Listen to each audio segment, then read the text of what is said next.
Capítulo 5, verso 21 e 22 diz assim: o Senhor Deus diz ao seu povo: eu odeio, eu detesto as suas festas religiosas, não tolero as suas reuniões solenes. Veja, há um culto a ser sendo prestado. Pensa que o povo está frio? Não, eles estão fervorosos, assíduos e são dizimistas. E Deus está dizendo: eu não estou aceitando nada disso. Verso 22, não aceito animais que são queimados em sacrifício, nem as ofertas de cereais, nem os animais gordos que vocês ofertam como sacrifício de paz. Deus está dizendo: nem a oferta de vocês eu estou aceitando. Nem culto, nem adoração, nem oferta, nada, nada. Verso 23, parem com os barulhos das suas canções religiosas. Não quero mais ouvir a música de harpa. Deus está dizendo: nem a adoração de vocês eu estou recebendo. Pode escrever canção, pode cantar, pode fazer barulho, não estou recebendo nada disso. Que cenário é esse que Amós está enxergando? Outro detalhe, Deus vai deixar bem claro que Deus é amor, mas também é fogo consumidor. Eu carrego a ideia de um Deus que é amor. Eu amo falar sobre um Deus que é amor, que perdoa, que ama, que cuida.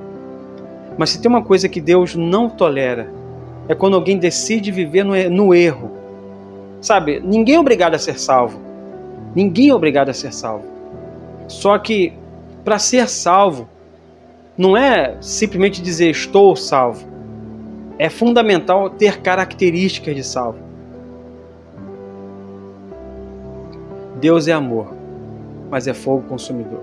Capítulo 9, verso 1 diz assim, olha só: eu vi o Senhor perto do altar. Amós dizendo: eu vi o Senhor perto do altar. Ele disse: dê pancada nas colunas do templo, até que o edifício todo comece a tremer. Deixe cair pedaço das colunas nas cabeças das pessoas que estão lá dentro. Os que escaparem com vida, eu matarei na guerra. Nenhum deles escapará, nenhum viverá. Olha o anúncio do caos. Toda vez que uma igreja decide andar na contramão daquilo que a Bíblia diz, ela atrai maldições para todos. Então é muito importante que você que está aqui assistindo essa aula tenha plena consciência de estar em uma igreja que preza pela palavra de Deus. Uma igreja que não precisa de meios e estratégias. Quando eu digo estratégias, é apelos espirituais, sabe? Criando meios seculares para fazer a igreja ser cheia do Espírito Santo. Pelo contrário, se nós queremos atrair a presença de Deus, se nos movermos no Espírito de Deus, é fundamental, gente, um mergulho profundo na palavra, porque ela vai nos conduzir à santidade. E uma das coisas que agrada a Deus é a santidade. Coisas que atraem a presença de Deus é a santidade. Agora, fora disso, é maldição. Verso 9, nós lemos, verso 1, né? Agora verso 10. Capítulo 9, verso 1, agora verso 10. Olha o que Deus diz: vão morrer na guerra todos os pecadores do povo, todos os pecadores do meu povo. Isto é, todos os que dizem: Deus não deixará que qualquer desastre chegue perto de nós. Deus não... Vou ler de novo. Vão morrer na guerra todos os pecadores do meu povo. Isto é, todos os que dizem, os pecadores que dizem: Deus não deixará que qualquer desastre chegue perto de nós. Tem um povo que vive no erro e diz assim: não, Deus é misericordioso. Deus quer o coração. E Amós está dizendo: Deus quer o coração só não, Deus quer tudo. Só que já que Ele não vai ter, e vocês preferem, né, não vai ter porque vocês preferem viver na idolatria, na prostituição, na imoralidade, andando na contramão daquilo que Deus estabeleceu como um princípio espiritual para que uma vida seja cheia do Espírito Santo, já que ninguém quer, ou melhor dizendo, já que alguns não querem, e ele deixa bem claro que esses alguns, ele chama de pecadores.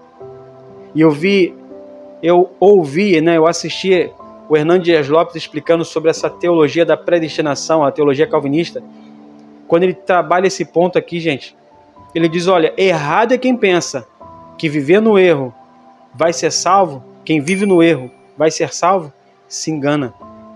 E ele citou esse versículo aqui, ó, do próprio Deus citou. O próprio Deus disse, o meu povo que vive no pecado achando que vai ser salvo, está redondamente enganado. Agora, para encerrar, gente, Deus permite a dor. Isso aqui é um alerta. O que Deus está trazendo no livro de Amós é um alerta, é um despertamento, uma sirene tocando com um som muito alto para despertar o seu povo, tanto de Israel como de Judá. Para Israel, o anúncio foi que o cativeiro assírio, a invasão dos assírios, viria, e veio, 722. Anos depois de Amós, o caos veio e Israel foi devastado. E Deus anunciou que em Judá ele iria manter de pé, mas não todos. Esse anúncio de que alguns ficariam de pé aconteceu, mas não todos, porque nem todos ouviram a voz dos profetas. Então, de novo, Deus, ele permite a dor, mas ele sabe como curar. Verso 11 em diante, depois ele falar dessa lista toda aqui, no verso 11 em diante, olha o que Deus anuncia. Amós, para aqueles que vão buscar cumprir aquilo que a palavra diz, para aqueles que vão entender esse despertamento, eu tenho uma mensagem para eles. E a mensagem é a seguinte: naquele dia eu construirei de novo o reino de Davi. Aqui ele já está levando a palavra direto para Judá, porque Israel já não quer mais. Já que Israel não quer Deus, Deus não é obrigado a aceitar Israel. Israel não quer mais. Em Judá ainda há alguns que querem de Deus. E Deus deixa a mensagem. Olha, para os que querem. A mensagem é a seguinte: eu construirei de novo o reino de Davi, que é como a casa que caiu. Taparei as rachaduras das paredes e levantarei a casa que estava em ruínas. E ela ficará como era antes. Deus está falando de restauração. Não importa o que caiu, não importa o que quebrou, não importa o que você perdeu. O que Deus está deixando bem claro é que Ele tem poder para restaurar. E a partir do momento em que nós nos voltamos para o Senhor volta o seu coração para nós. O convite aqui é um convite para arrependimento. Sabe, um povo que, apesar de ter pecado contra Deus de forma tão severa, como foi o caso aqui, Deus está dizendo, eu vi tudo isso, mas eu não quero perder o meu povo. Verso 12, então o meu povo conquistará o que restar do país de Edom e de todas as outras nações que eram minhas. Eu farei com que tudo isso aconteça. Sou eu, Senhor, quem estou falando, eu vou restaurar.